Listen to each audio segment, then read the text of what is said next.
Bonjour à tous, merci de regarder Kivu Morning Post TV. Bienvenue à suivre ce journal qui commence par le titre. Corneille Nangaa, coordonnateur de l'AS123, a dénoncé à Goma le recrutement de mercenaires par le régime de Kinshasa pour bombarder des zones peuplées causant de pertes humaines, tout en affirmant l'engagement de son mouvement à éradiquer les violences de Wazalendo à Uvira.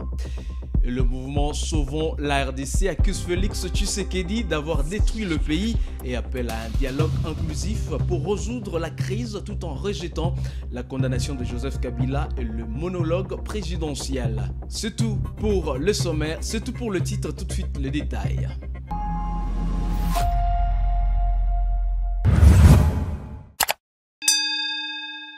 Lors d'un point de presse à Goma, Corneille Nangaa, coordonnateur de l'AS123, a dénoncé le recrutement de mercenaires par le régime de Kinshasa pour bombarder des zones densément peuplées, causant des morts parmi les Congolais. Il a également condamné les violences des Wazalendo alliés au FARDC à Uvira contre les populations locales. Nangaa a réaffirmé l'engagement de son mouvement à mettre fin à ces violences en éliminant toute menace à sa source. C'est bien entendu le fait que nous sommes en face d'un régime qui a fait du mensonge, je dirais, une option de gouvernance. On ne gouverne pas par les mensonges, on ne gouverne pas par l'escroquerie, on ne gouverne pas par des promesses en permanence. On ne gouverne pas par les vols, c'est des voleurs, c'est des escrocs, en commençant par celui qui en est à la tête, c'est un escroc. Uvira, vous dites que c'est un non-État, il n'y a pas que Uvira. Pourquoi vous vous focalisez sur Uvira? S'il vous plaît. En Ituri, on tue tous les jours. Et c'est d'autant plus choquant que les morts qui sont en Ituri sont considérés comme des détails. Aucun communiqué, aucune condamnation. À Beni, au Grand Nord, on tue tous les jours. Et ça passe comme un détail. À Uvira, effectivement, il n'y a pas d'État. On ne sait pas qui contrôle Uvira. Et dans cette situation, les discours de haine, la discrimination, la division, les massacres. À Kinshasa, il n'y a pas d'État. C'est la ville la plus sale qui soit. Même pour gérer les embouteillages, on est incapable.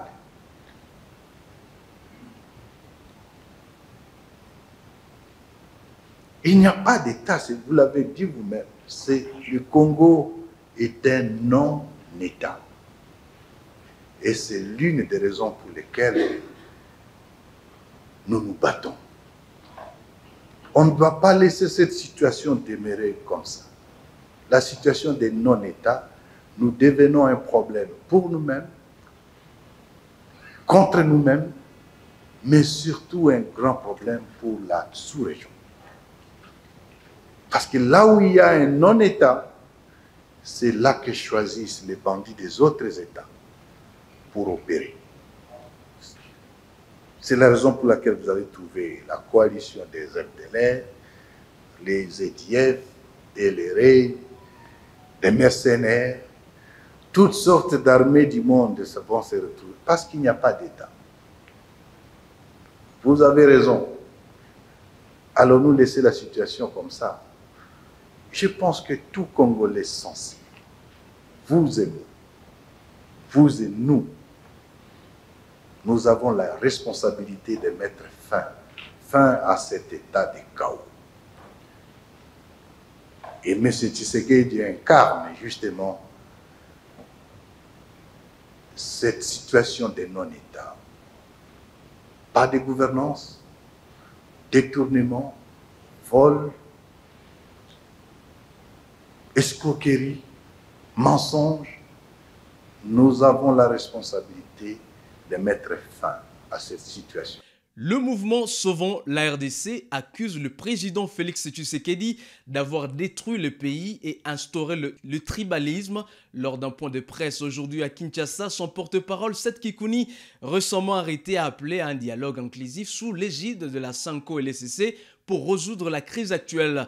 Le mouvement rejette la condamnation de Joseph Kabila et le monologue de Tshisekedi, affirmant son engagement à mettre fin à la dictature.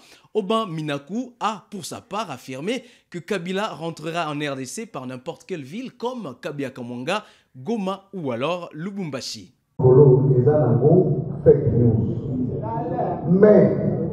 dans le poteau, la liberté d'aller et venir va et vient. Kabila Azali congolais, ancien président congolais, Kinshasa, Lubumbashi, Kisangani, Mwanda, Goma, Mbandaka, Kabeyakamwanga, Idiofa, partout, Ezali, ma village, ma ville, ma mboka, na kati ya Congo. Donc Kabila, Akoya, jour à Kolinga, ou Azali congolais, Azali homme politique congolais. Ndeko, j'ai déjà bâti ici. Bon, aussi qu'on va travailler à la mine. Agenda nae examine. Aliya Sala. Oh. Mais, tous les agenda, Kabila depuis là. Agenda Kabila est posé, c'est-à-dire la passion de la République démocratique du Congo. Nalingala, Nandoba, agenda Kabila est allé Lolango pour la Congo. Lolango. Agenda Kabila est allé Pe Ozala, Lolango pour la Congo. Merci beaucoup.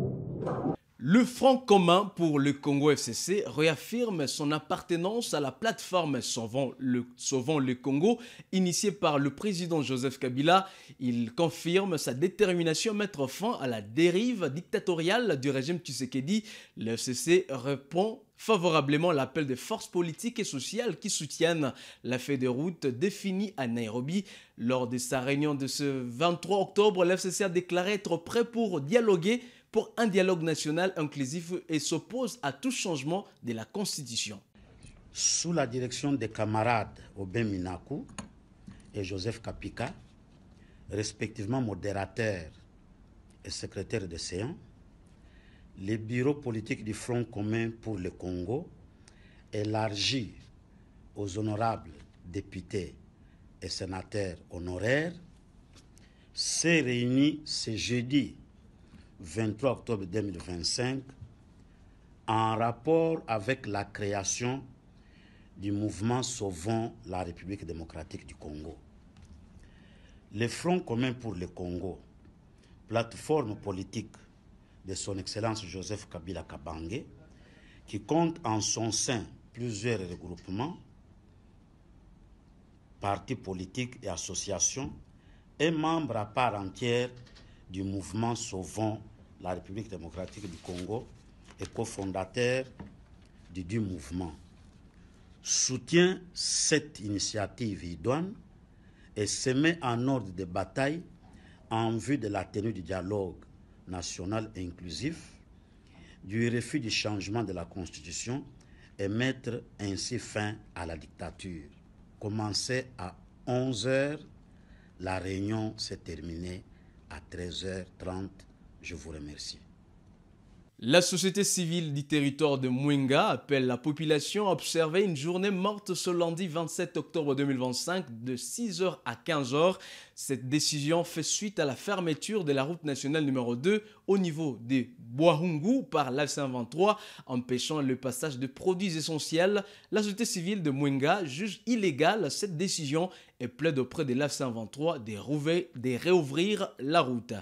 Le bureau de coordination de la société civile Force Vive et Territoire de Mwenga informe à la population du territoire de Mwenga que le lundi 27 octobre 2025, la société civile Force Vive décrète une journée morte sur toute l'étendue du territoire de Mwenga pour dénoncer le manœuvre, la décision illégale de l'AFC M23 en interdisant le passage Bukavu-Mwenga.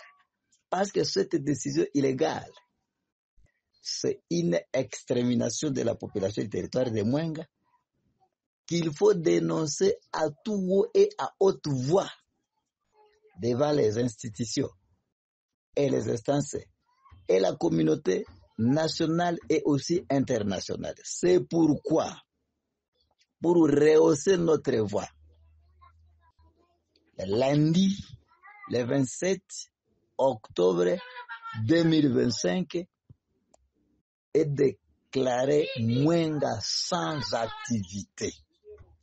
Et dans la lettre que nous avions adressée à Madame la représentante des Nations Unies à Kinshasa, nous parlons en long et à large sur toutes difficultés liées à cette décision illégale infligée par la FCM23. Merci.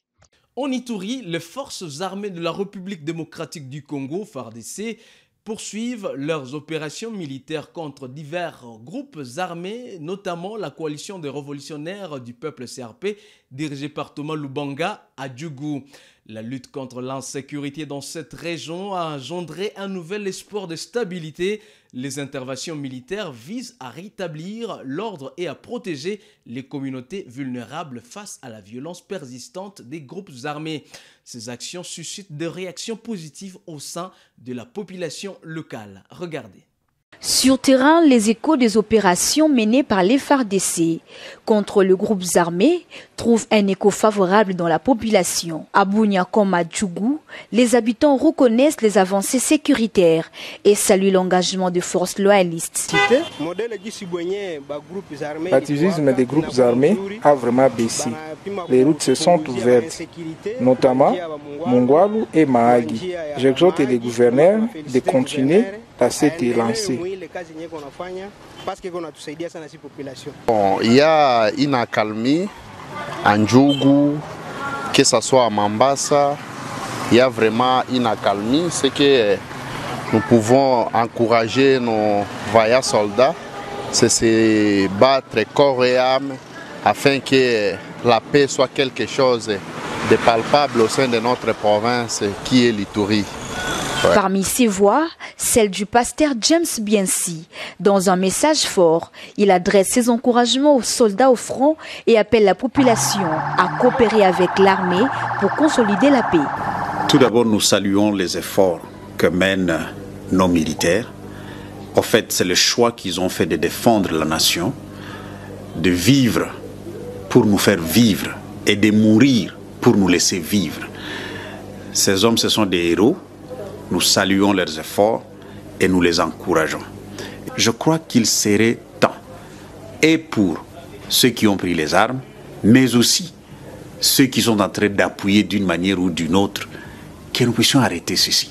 Le gouvernement de l'état des sièges, sous la houlette du lieutenant-général Boyanka Chamadjouni, reste engagé à restaurer l'autorité de l'État. Ces efforts s'inscrivent dans la vision du chef de l'État Félix-Antoine Tshisekedi Tshilombo, déterminé à faire de l'Ituri une province réconciliée, pacifiée et tournée vers le développement. Sur terrain, la vigilance reste de mise, mais l'élan de stabilisation gagne chaque jour un peu plus le chef de la population. Le député Aimé Boji Sangara a déposé officiellement sa candidature au poste de président de l'Assemblée nationale, conformément au communiqué de l'Union sacrée de la nation. Il réaffirme son engagement vers la discipline du regroupement et se remet aux orientations du président Félix Tshisekedi. Je suis donc venu ici pour déposer le dossier de ma candidature au poste de président de l'Assemblée nationale. Et donc, le dossier se trouve entre les mains du secrétaire permanent et la suite de la procédure sera faite telle que décrite dans notre charte et dans quelques jours nous espérons que celui qui a été sélectionné sera connu et va aller compétir pour ce poste important dans cette importante institution de la République. Ce n'est pas le lieu pour étaler mon programme d'action, mais soyez rassurés que je vais m'inscrire dans la droite ligne des orientations de l'autorité suprême, son Excellence Félix-Antoine Tshisekedi Tshilombo. Mais j'ai aussi pris le temps Étant moi-même parlementaire, j'ai siégé dans cette maison pendant plus de 13 ans. J'apporte aussi une expérience de l'exécutif. J'étais membre du gouvernement. Et donc, ces deux expériences me mettent dans de très bonnes dispositions pour bien diriger cette maison. Je ne vais pas commencer à détailler ici les améliorations que moi je compte apporter. Je pense que vous pourriez attendre la présentation de mon discours-programme. Mais soyez rassurés, comme je l'ai toujours fait partout où je suis passé, que je vais travailler avec assiduité et dans un esprit patriotique pour donner le meilleur de moi-même à l'avantage de notre Chambre et de notre pays. Après 2 jours de pénurie de carburant à Kinshasa, la situation est redevenue normale ce jeudi 23 octobre 2025. La ministre d'État aux hydrocarbures a expliqué que cette pénurie était due à un arrêt momentané du pompage sur le pipeline 66 de Sep-Congo causé par des actes de vandalisme.